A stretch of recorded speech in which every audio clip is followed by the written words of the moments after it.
Alors le cheval, il n'a pas la même vision que nous, il a une vision binoculaire, donc on voit bien il a deux yeux qui sont bien plus sur les côtés que nous.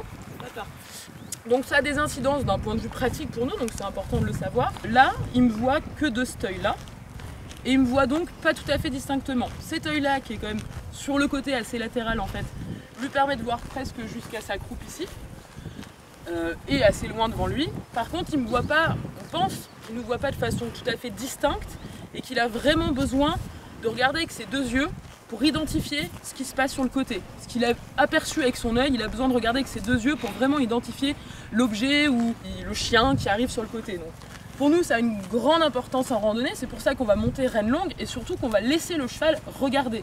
S'il a aperçu un chien, par exemple, qui courait sur le côté, on va au contraire, bien entendu, lui laisser la liberté de regarder pour identifier que c'est un chien, donc ce n'est pas grave.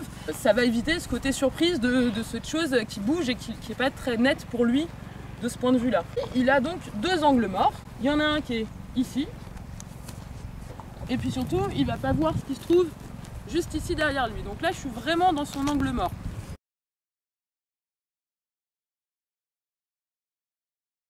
C'est pour ça qu'on a toujours cette idée de jamais passer derrière la croupe d'un cheval.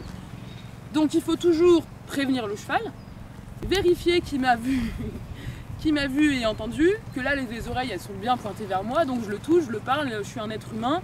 Comme il n'a pas de mauvaise expérience avec les gens, ça ne l'inquiète pas. En liberté, le cheval, son réflexe naturel, si quelque chose le surprend par derrière, il va s'en aller.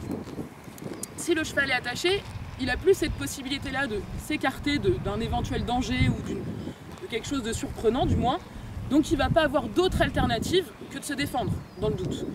Donc c'est pour ça qu'on n'aborde jamais un cheval par derrière sans l'avoir prévenu. On va toujours faire en sorte qu'il m'ait vu, bien identifié, et ensuite de garder un contact avec lui. Si au moment du pansage, il doit le contourner, je vais simplement mettre ma main sur la croupe et le prévenir, tout en gardant un peu de distance, surtout l'été quand ils sont occupés à chasser des mouches déjà, parce qu'un battement de queue ça fait mal, et puis en chassant une mouche, ils pourraient éventuellement nous donner un coup de pied. Alors sur des chevaux que vous ne connaissez pas, évitez, parce que tous les chevaux ne sont pas toujours bien éduqués et sociabilisés à ça, donc dans le doute on s'abstient.